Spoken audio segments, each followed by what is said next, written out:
ngayon sa Court of Appeals. Nagtanong po ako, humihingi ako ng kopya ng mga records ng aking documents.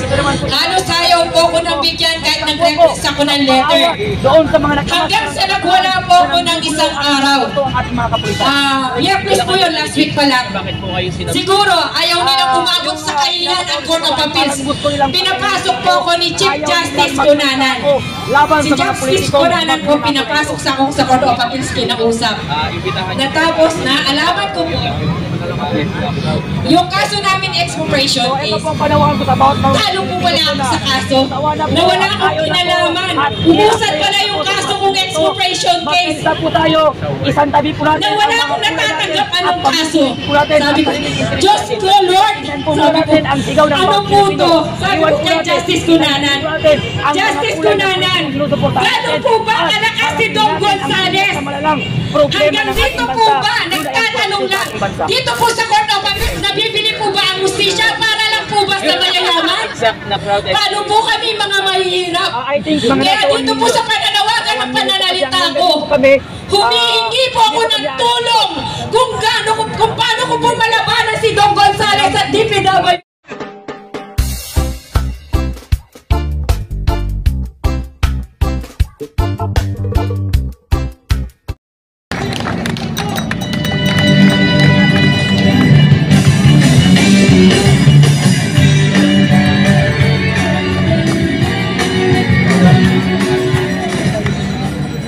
Bago ako magsalita, medyo muna ako sa mga kasamahan nating mga pulis na dito. Sa mga pulis, mga sundalo, mga alagad na dito. Magandang hapon sa ating lahat. Galing ako sa Negros hanggang sa Cebu, hanggang sa Davao, hanggang nakarating ako ngayong araw dito. Sa tingin ko, oras na siguro ito na magkaisa ang taong bayan. Number one, tayo mga maliliit, inaapakan na ng gusto rito, mga hudas na ito. Ako, bihira akong lumabas, bihira rin ako magsasalita sa media. Dahil tinitingnan ko kung kaya pa ba nila baguhin yung mga sarili nila. Pero sa pananawagan na magre-resign sa sobrang kapal ng mukhang hindi na magkikinig yan sa pagre-resign. Maghihintay yan siguro na kalat-karit papunta palabas ng palasyo. Ito, nag-umpisa tayo noong September 21 na pinangunahan natin sa Liwasan Bonifacio at isa sa kasamahan natin sinampahan ng kaso. Hindi ako na walang bahala doon kung ano man ang gusto nilang gawin. Sino ang lalaban sa bansa natin kung tayo mananahimik lamang sa tayo tabi? Tayo mga driver, konduktor sa buong bansa, tayo ang pinakamarami. Tayo ang nagsiservisyo sa kanila para may hatid sa bahay nila. Araw-araw natin silang siniservisyohan. Pero ang ginawa nila sa atin, sa mga tax natin, hindi pa natin nakuha yung sweldo. Pinakanabangan na nila yung tax natin sa mga iudi puta ng mga magnanakaw ng mga politiko. Anong ginawa nila sa bansa natin? Galing ako sa Negros, nawagan ako doon sa mga congressman na nakakasakop doon. Isipin mo yung flood control. Pinatong lang sa bato. Nilagyan ng konting saminto. Isang bisis lang binaha. Diba? Ngayon, ang daming mga dinaanan ko karsada mapunta sa Cebu. Doon sa tinamaan ng lindol sa Cebu. Tinignan ko ng gusto, may matatamaan man dito dahil naglandslide doon, dahil kalbo na yung kagubatan natin dahil sa kanilang illegal logging. Ano na nangyari sa bansa natin? Saan tatakbo ang maliliit nating mga kababayan? Kahit saan nagsulok sa buong bansa, agaw dito, agaw doon. Kawawa itong mga maliliit nating kababayan na hindi kaya kumuha ng abogado. Inaagawan na ng karapatan. Saan ka pupunta pag wala kang SOP, hindi ka pakikinggan? Matamaan man ang matamaan itong sinasabi ko. Kahit saan tayo sulok, maghaharapan, haharapin ko kayo. Sa tagal ko ng pamumuno sa Union, doon ko naisipan, doon ko natingnan kung gaano kagarapal ang gobyerno sa ating bayan. Saan ka pupunta? Pupunta ka ng doon, kakampi ng mga animal na mga businessman. Bakit? Sino man naglagay sa kanila dyan? Ang problema lang natin mga Pilipino, hindi pa rin tayo magising sa katotohanan. Dahil kung walang pira na ibinigay sa atin ang politika, hindi tayo tumuto. Ang pinapagita natin ang pira, ano nangyari sa atin ngayon? Dahil mo sa pira. Pinagsamantalaan tayo. Lahat na kahayupan sa ating pinabalik. Siguro, galit na yung Panginoon sa bansa natin. Sana, ipagkasal na lang natin na mabawas-bawasan ang kakapal ng mukha ng mga tao nandyan sa Malacanang. Nandyan, nakaupo sa Kongreso, nakaupo sa Senado. Ano ang nangyari ngayon sa investigasyon? Nag-iintay tayo na mayroong pagpaparusahan, pero sa tingin ko mukhang wala. Dahil sila mismo nagtatakipan.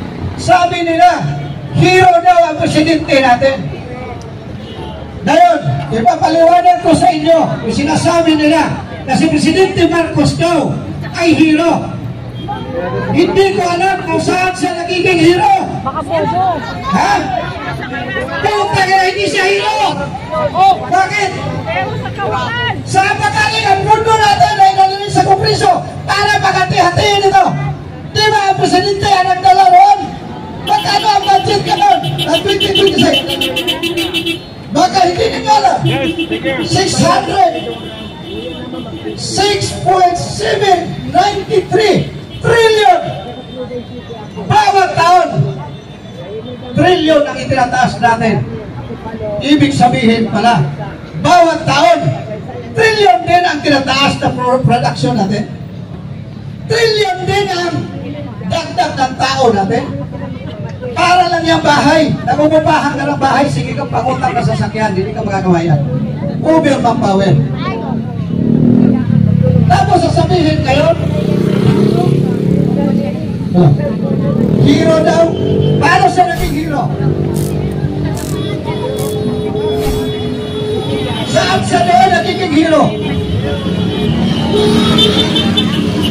Hero siguro sa pagluluko sa taong bayan. Bakit? Kung walang congressman na maglalagay ng budget sa DPWH, walang DPWH na magnanakaw. Kung walang DPWH, walang taga-gobernong sekretary ng dalagan, walang senador, at wala rin presidente na mag-approve sa kanilang budget. Tapos sasabihin mo, hero? Paano ka naging hero? Pinirmahan mo ang budget. Insertion fund. Noon pa mag-eleksyon, pinag-usapan na namin na Lubig Rodriguez po. Sinasabi mo, ang program, pero mayroon ang trillion na budget. Tapos noong tayo nakataktak sa 125 million, nasaan ba ako utak natin? Sa tingin nila, gano'n na lang tayo kabobo lahat na Pilipino. Ha? Hindi tayo adik. Tayo ay matitino. Tayo ay nanlaban para sa kinabukasan ng ating bayan. Hindi tayo mananahimik lamang para magsamantalaan ang kinabukasan ng ating mamamayan. Matapad na ang mukha niyan, hindi ang mag-resign. Tayo ang husga ng mamamayan. Nanawagan tayo sa pagkakaisa sa ating mga kasamahan.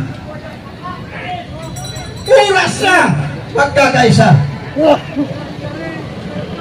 Ako, nag-iisa ko naglalakbay kung saan-saan. Hindi ako takot kung ano ang mangyayari. Sino ang lalaban nito?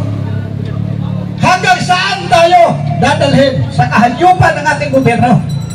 Kayo, papayag ba kayo? Yung mga batang mga maliliit, ninanakaw na nilang kinabukasan yan, nilalagyan na ng utang yan na walang pagkabuang-buang.